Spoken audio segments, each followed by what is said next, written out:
In just a couple of days, Mother Teresa will be canonized. Very fittingly, providentially, during this extraordinary Holy Year of Mercy. And as Pope Francis said, he wishes that during this Jubilee year, the Church express its mission of being a witness to mercy. The apostolic works of Mother Teresa and the missionaries of charity are precisely the works of mercy, both corporal and spiritual. In this presentation, I would like to give some ideas of Mother Teresa and the mercy of the Lord in her life and work. Mercy, literally to give the heart to the wretched, involves both the interior and the exterior.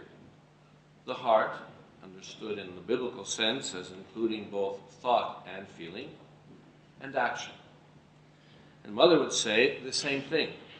We need to put our love into living action, for love involves our whole being, hearts to love and hands to serve. And so too does mercy. This year of mercy is first of all a reminder to each one of us that before God we all stand in need of mercy. So in this we are all poor. We are all on the same level.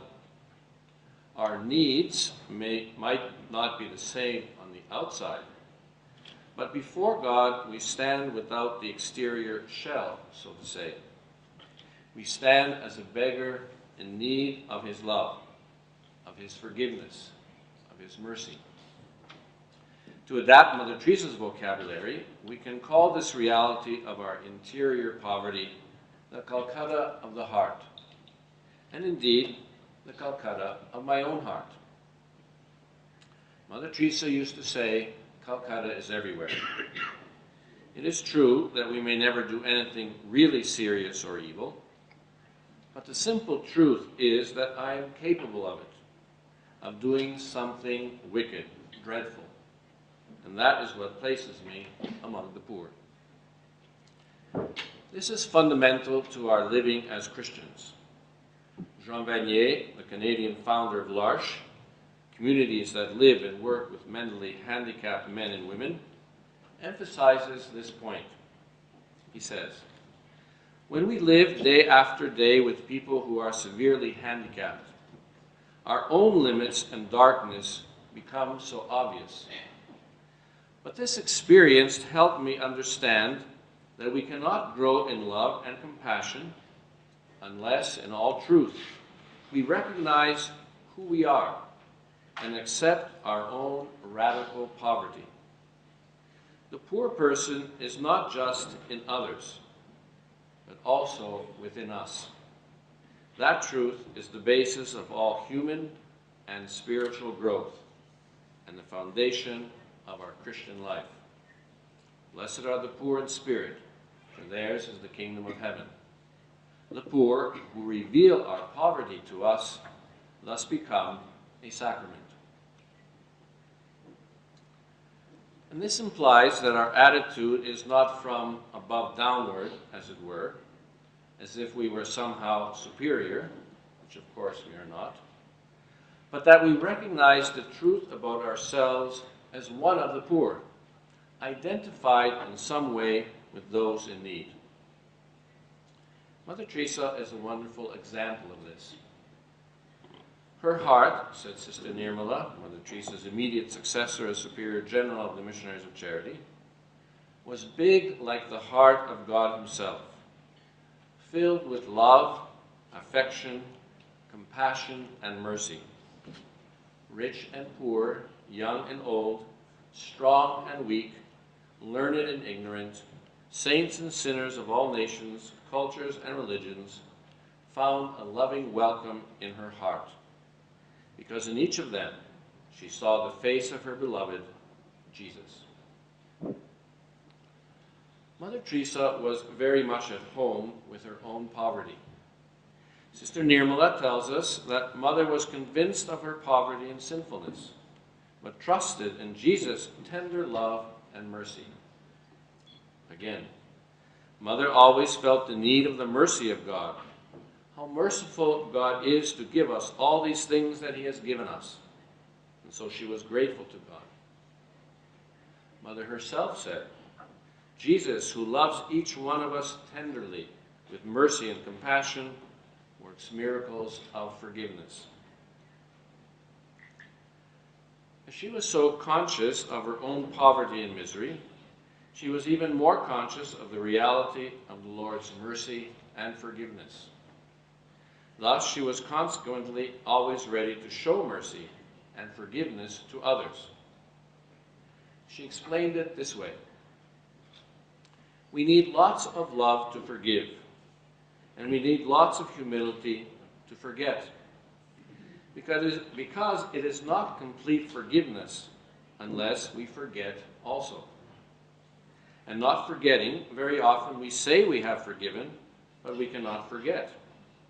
And as long as we cannot forget, we really have not forgiven fully. And this is the most beautiful part of the mercy of God. Not only he forgives, but he forgets. And he never brings the subject up again, like the father who never spoke to the son in the parable. He didn't even say, forget about your sins. Forget about the wrong you have done. And he himself ran with joy. These are wonderful living examples that we have to share and use the gospel to put these things into life. Now, this doesn't mean that we can always literally forget the hurt we received, nor that we should not act prudently in response to what the other person said or did. But in our attitude and personal dealing with the other person, we do need to forgive and forget. We need to at least act sincerely, as if we don't remember the offense of yesterday. And what Mother Teresa taught, she put into practice. She was not scandalized at others' sins. She knew she could fall as well. One of her associates experienced her unconditional forgiveness. This person had done something seriously wrong and was having a hard time dealing with the guilt and shame. So this person told Mother Teresa the whole story. This is how the person recounts that experience. After hearing the whole story, Mother first asked if anybody knew about it, and I told her only the priest who heard my confession. Mother looked at me with such love and tenderness in her eyes. She said, Jesus forgives you, and Mother forgives you. Jesus loves you, and Mother loves you. Jesus just wanted to show you your poverty. Now, when someone else comes to you with the same thing, you will have compassion for that person. I asked Mother Teresa not to tell anyone, and she promised she would not in such a tender way. She never asked me, why did you do that? How could you do that? She never said, aren't you ashamed? You caused such a scandal. She never even said, do not do that again. As we know, in the sacrament of confession, we meet the mercy of God directly and personally. This attitude that Mother Teresa showed to the person who was wrong was something of the attitude of God towards us. Loving mercy that meets our misery. Not with an attitude of superiority or a boss. Not with an attitude of judgment. Not with an attitude of a teacher, but with an attitude of a loving father that receives with longing its prodigal child. A sister related the following story. Once I came to Calcutta for a retreat. I was much worried and upset about a sin I had committed. So I went to see Mother. I wrote all my faults, weaknesses, and especially about my sin which was disturbing me, and gave it to Mother to read. She read the whole thing. Then she tore it to pieces and said to me, I am putting all this into the heart of Jesus, and never, never doubt the mercy of God. Once you have confessed your sin, remember God has forgiven you. and he has forgotten everything. And Mother explained to me about God's great love, forgiveness, and mercy. And that sin of mine, instead of taking me away from God, was an instrument in making me humble, drew me closer to him, and increased my devotion to the merciful heart of Jesus. All thanks to Mother. Mother Teresa herself approached the sacrament of reconciliation with fidelity and regularity, even during her frequent journeys. Again, Sister Nirmala. Even while traveling from house to house, Mother would remain faithful to her weekly confession. And for Mother Teresa, it was not a matter of habit or routine, but of meeting the mercy and love of God each time anew. Mother was well aware, she said, that the devil hates God, and that hatred in action is destroying us, making us commit sin, making us share in that evil, so that we too share in that hatred, and this cuts us off from God. But there is where the wonderful mercy of God comes. You have only to turn back and say sorry. That is the beautiful gift of confession. We go to confession a sinner with sin, and we come from confession a sinner without sin. That is the tremendous, tremendous mercy of God, always forgiving.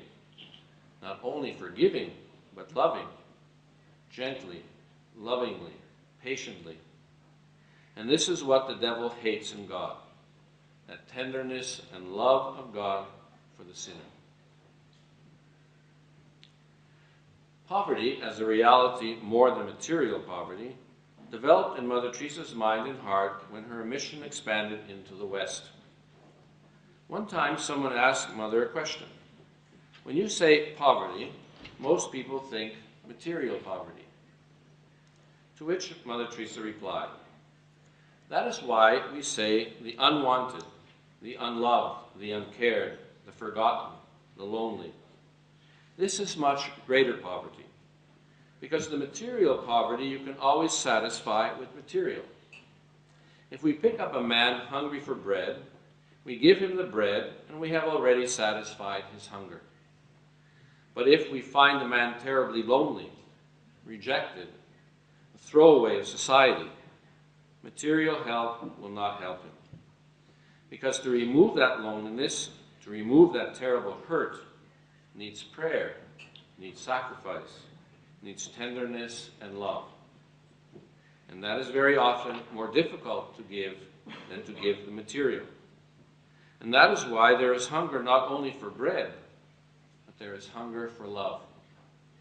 Nakedness is not only for a piece of cloth, nakedness for that loss of that human dignity.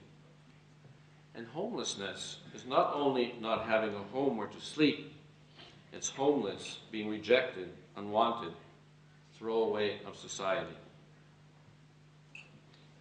Note that Mother Teresa says that to get at this interior poverty, it is not just showing charity, but also needs the other supernatural means of prayer and sacrifice. The questioner continued, and we saw you and the sisters doing such tender, tiny little things for the children, just in the way of treating them. And it was very inspiring. And could you talk about that? Mother Teresa replied, it is not how much we do or how big the things are, but how much love we put in the doing. Because we are human beings, for us it looks very small. But once it has been given to God, God is infinite. And that small action picks up, becomes an infinite action. Because God is infinite, there is no measure for God, just as there is no time for God. God is. God can never become was. So same thing. God's love is infinite, full of tenderness, full of mercy, full of forgiveness, full of kindness, full of thoughtfulness. Just think of the things that God thinks for us beforehand. so that it is surprising how he has the whole world, heaven and earth, he has to think about. And yet he is so particular about the simple things, smaller things that may bring joy to somebody. He gives that inspiration to somebody else, to give that joy to somebody else, to somebody who needs it. That is God's action in the world, God's love in action. And today, God loves the world through us. Like he sent Jesus to prove to the world that he loved the world so much. And today, Christ is using us, you. He wants to try to prove to the world that he is and that he loves the world.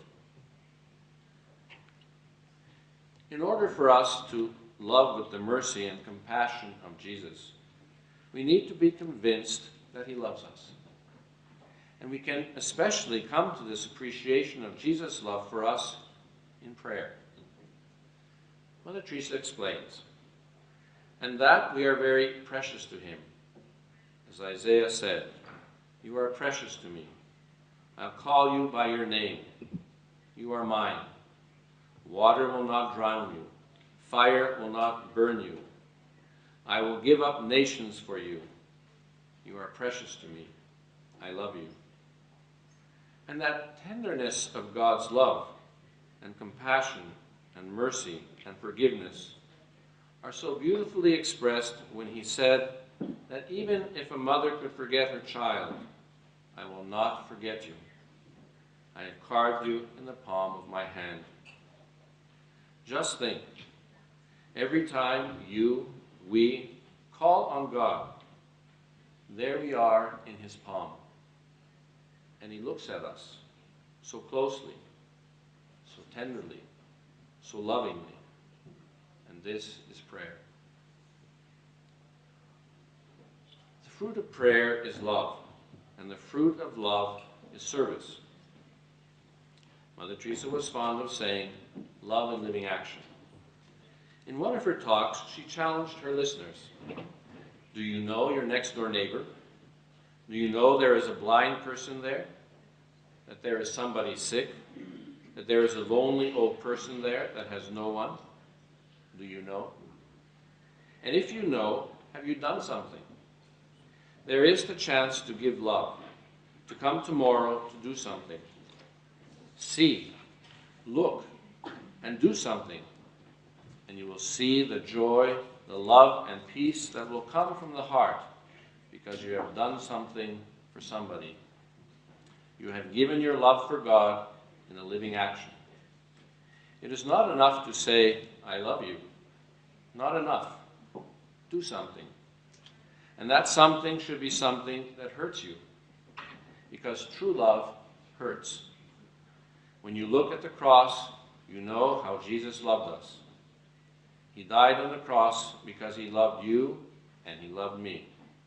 And he wants us to love like that. In Kaligat, the home for the dying in Kolkata, one dying man asked Mother Teresa after receiving her loving care, is Jesus like you?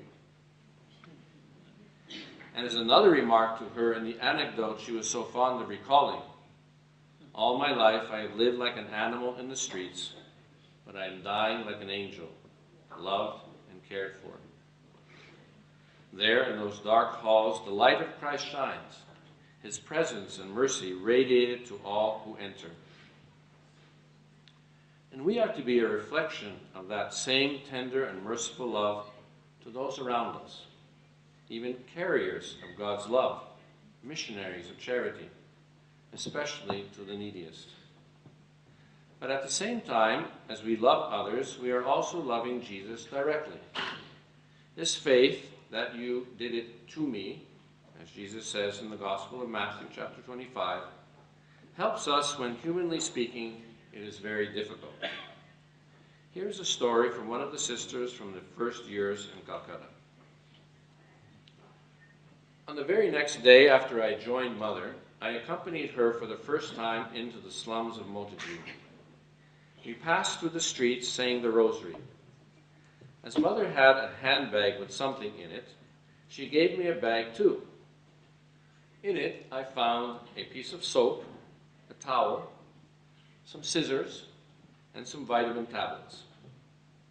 As soon as we arrived, the children came around Mother singing and greeting her. I noticed that they were quite dirty. Some were small, and some were big.